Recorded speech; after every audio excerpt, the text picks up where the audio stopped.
네, 안녕하세요. 이번 시간에는 이 로프트 오브젝트에 대해서 설명드리도록 하겠습니다. 자, 일단 이 로프트도 마찬가지로 이 스플라인을 활용해서 만들 수가 있는데, 자, 기본적으로 간단한 형태를 가지고 와서 설명을 드려볼게요. 서클을 가지고 와보고 추가로 제가 컨트롤 눌러서 이동시키면 바로 복사가 되죠. 이렇게 서클과 서클을 이렇게 간격을 둬서 선을 배치를 좀 해놓고 로프트를 가지고 와서 두 개의 선을 적용을 시켜 볼게요. 기본적으로 이렇게 이제 서클과 서클, 선과 선 사이에 면을 이렇게 만들어주는 기능이거든요. 선의 위치에 따라서 선이 가깝게 있으면 이렇게 짧은, 길게 이렇게 왔다 갔다 하면서 면을 만들어줄 수가 있고, 등분 모드를 보시게 되면 NB,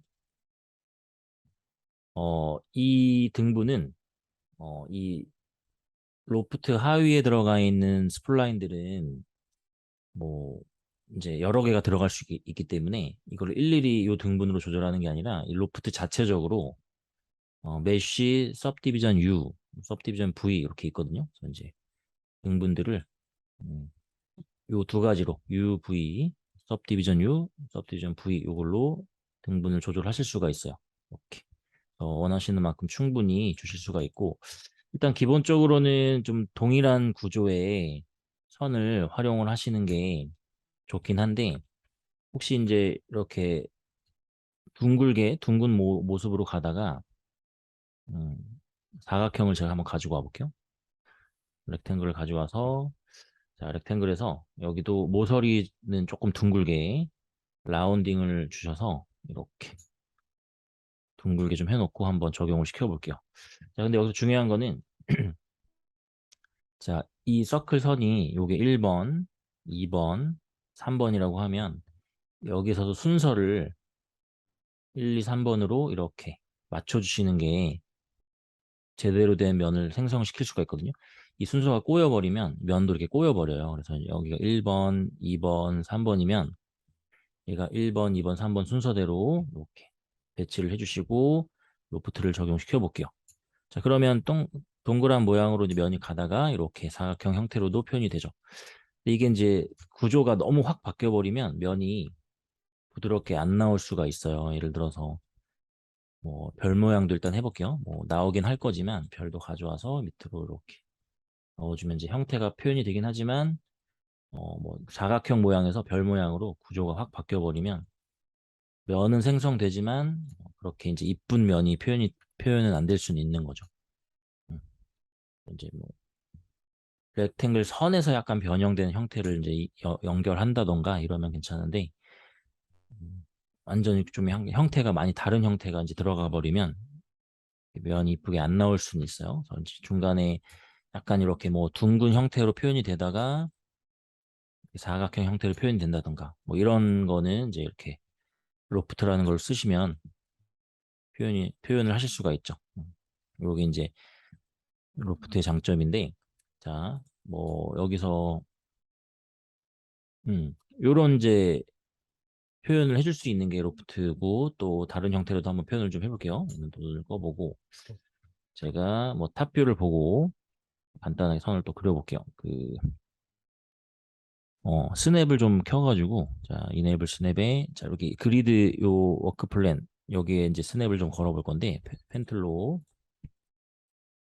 따볼게요. 간단하게. 스냅을 이용해서 제가 딱딱딱 따보고, 뭐 이 정도까지만 해볼까요? 자, 이렇게 된 상태에서 사각 선택 툴로 점을 다 잡고, 이제 스냅은 다 썼으면, 이냅을 꺼주시고, 우클릭, 소프트 인터포레이션을 하게 되면, 이렇게 이제 굴곡이 좀 나오죠. 그리고 선을, 자, 얘도 마찬가지로, 자, 컨트롤 눌러서, 자, 전체를 이동을 할 때는 모델 모드로 해놓고, 전체 모양을 이동할 때는, 점을 수정할 때는 점 모드로, 모델 모드로 해놓고 컨트롤 누르고 이렇게 올려주시면 선이 생기게 되죠. 이제 여기서 또 마찬가지로 로프트를 가져와서 뭐 이렇게 두 개만 쓸 거니까 이거는 순서 상관없이 뭐 위에서 아래로 해도 되고 그래도 이제 위에 있는 선을 위에다 놓고 아래에 있는 선을 아래다 놓고 해서 순서대로 적용을 시켜 볼게요. 이제 이렇게 생성이 되는데 일단은 등분이 있어야지만 이렇게 등분이 있어야지만 좀 제대로 표현이 되죠. 로프트에서 해당되는 방향의 선을 좀 조절을 해주시고 자, 뭐 얼마든지 선을 처음에 이제 점 모드로 잡아서 이렇게 좀 이동을 시켜가지고 모양성을 바꾸실 수도 있는 거죠. 로프트는 선하고 선 사이에 이렇게 면을 만들어주는 뭐 이런 기능이에요. 한 가지만 더 해볼게요. 자,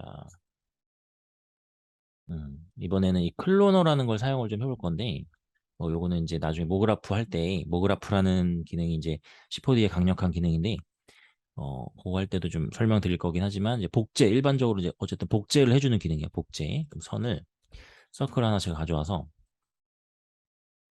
자, 하나는, 기본 크기로 하고, 또 하나는 복사를 떠서, 조금만 살짝 줄여볼게요. 약간 큰 선, 조금 작은 선 두 개를 놓고, 자, 클로너를 가져온 다음에 두 개를 적용을 시키고, 자, 기본 모드는 그리드라는 모드로 되어 있는데, 리니어 형태로 해서 제가 Z축 방향으로, Y가 아니라 Z축 방향으로 간격을 뭐 10 정도로 좀 해볼게요. 음, 여기 있는 포지션 값으로 복사되는 간격을 맞출 수가 있고. 자, 지금 큰 선, 작은 선 했어요. 그러면 큰 선, 작은 선, 큰 선 나왔는데, 개수를 올려보시면, 그 반복적으로 순서대로 큰 선, 작은 선, 큰 선, 이렇게 개수를 올릴 때마다 반복이 되는 거죠. 이렇게. 이런 식으로 해놓고, 그럼 어쨌든 선이 이렇게 여러 개가 쭈루루루 배치가 된 거잖아요. 그러면 로프트를 가져와서 또 클론 자체를 넣어주면 이렇게 약간 울퉁불퉁한 이런 느낌으로 또 주실 수가 있는 거죠. 로프트에 등분을 또 추가로 좀 조절하시고 자, 그 다음에 뭐 이렇게 뚫린 걸 표현하고 싶다 그러면 캡스에 가서 스타트 캡, 엔드 캡을 이렇게 꺼주시면 형태가 이렇게 뚫려 있는 형태로도 표현이 가능하죠. 이런 식으로. 자, 그리고 뭐 약간 여기다 두께감을 좀 주고 싶다 그러면 클로스 서페이스라고 얘를 또 로프트를 선택한 상태에서 Alt를 누르고 바로 적용시키면 바로 이제 적용이 되죠. 자, 이 클로스 서페이스라는 게 일단 सब디비전이라는 기능이 또 있어서 분할을 이렇게 시켜줄 수도 있는데 일단 뭐 등분이 부족하면 분할을 시켜주시면 되고 일단은 뭐 기본값으로 해도 어느 정도 분할이 좀 있는 상태니까 자, 이렇게 분할을 시키는 기능도 있지만 이걸 가져온 이유가 이 시크니스, 두께를 주실 수가 있어요. 두께를 이렇게 이제 살짝 올려보시면 두께감이 생기죠. 이렇게 점점 두께감이 생기고 직접 이렇게 써가지고 내가 원하는 두께로 이렇게 이제 두께감을 주실 수도 있는 거죠. 이런 뭐 주름감 같은 걸 표현한다던가, 그렇죠? 이게 엄청 크게 그려졌었네요. 커튼처럼 이렇게 뭐 표현을 하실 수도 있는 거고, 다양하게 활용을 좀 하실 수가 있겠죠. 이렇게. 자, 이렇게 해서 또 로프트의 기능을 잠깐 알아봤습니다.